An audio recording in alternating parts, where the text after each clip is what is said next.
everyone, we're the Master Brothers, and this is our review of the PlayStation 5 DualSense Controller.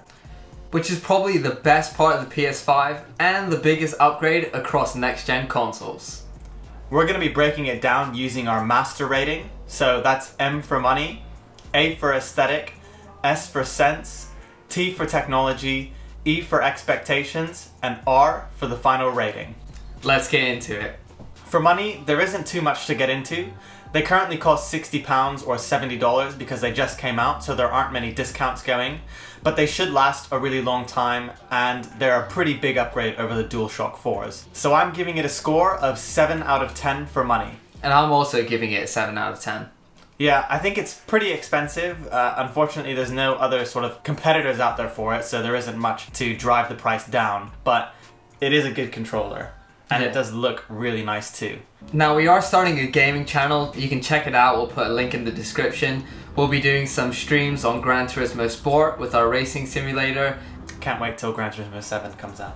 That's going to be really good. Now Sony did a brilliant job with designing the controller. It has an off-white greyish color and a two-tone theme that also matches with the console, and it looks really good. Now, one thing I was worried about when we first got it was that white was going to get pretty dirty. And it does get kind of dirty, and you can see it a little bit, but it comes off pretty easily with just a quick wipe. It also has little PlayStation icons on the back of the controller, which adds a nice bit of extra grip.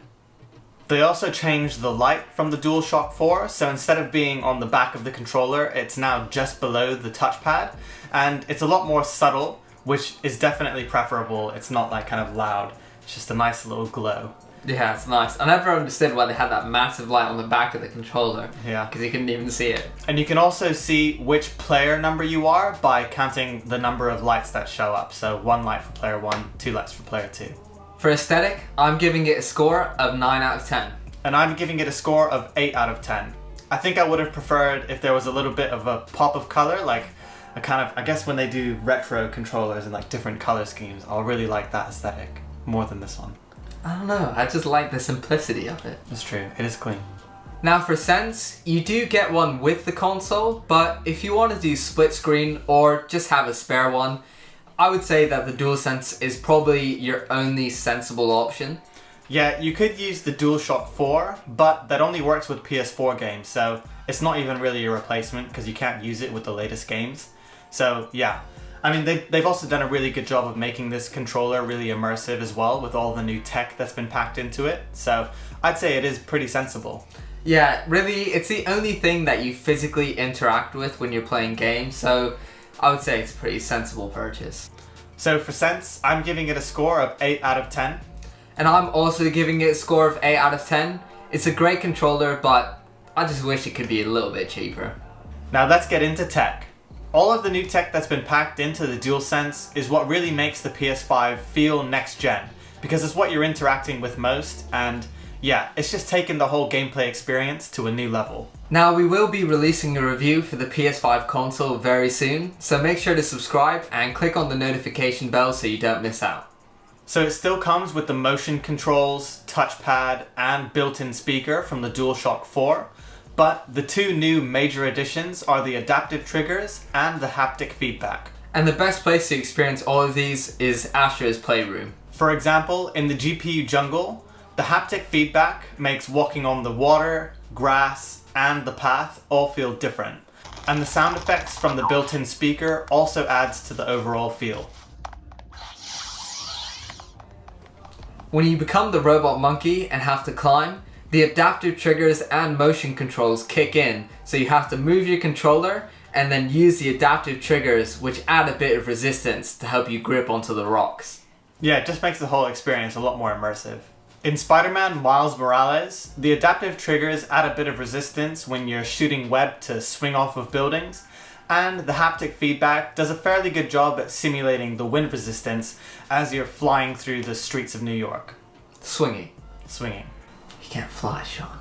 You do get a lot more use of the adaptive triggers in Call of Duty Black Ops Cold War, where the resistance changes based on what gun you're using and what attachment you're using with that gun. Yeah, and that works both on the resistance when you're pulling the trigger and also the resistance when you're aiming. And it feels different on either side, so yeah, it's quite a lot more immersive. Pretty cool. Yeah, so like when you're using a rifle, there'll be some pushback when you pull the trigger, and it's really hard to pull the triggers on like LMGs and stuff. Yeah, it's pretty immersive. One problem with that though is that the added resistance can slow you down, so yeah, you might get killed a lot more quickly than your opponents. Yeah, I think you might have to be a split second quicker, but it's not too much. And you can also turn off the adaptive triggers, so if you really don't like it, you can always just kind of get rid of it.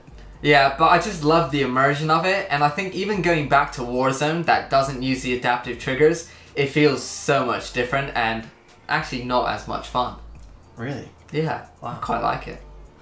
On the outside of the controller, not too much has changed in terms of technology.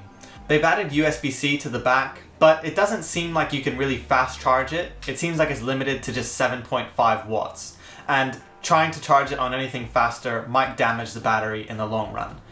Yeah, and the battery life isn't great. 12 hours of battery life, which is better than the DualShock 4, but it would have been nice to have more. Yeah, I think all of these extra features really take away from the battery life, like having that haptic feedback. It's a lot more for the controller to do. There's a built-in microphone now, so you don't have to use a headset, but I think I still prefer using one with that 3.5mm headphone jack. And with that headphone jack, you can use a regular pair of headphones, so you don't need to fork out for a fancy, proper headset. All the sound will play through the headphones, and if your headphones have a microphone as well, you can just use that.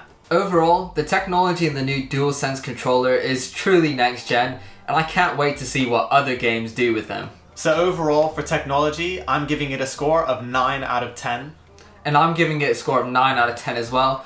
I think the only thing for us is the battery life. It could have been a bit better, and including fast charging also would have been nice.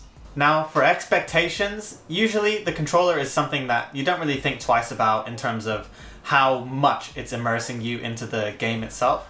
But for the DualSense, it's really taken that to the next level and exceeded our expectations.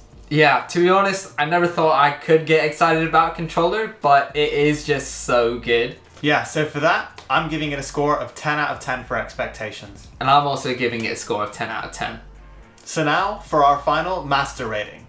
Overall, I gave the DualSense a 42 out of 50. And I gave it a 43 out of 50.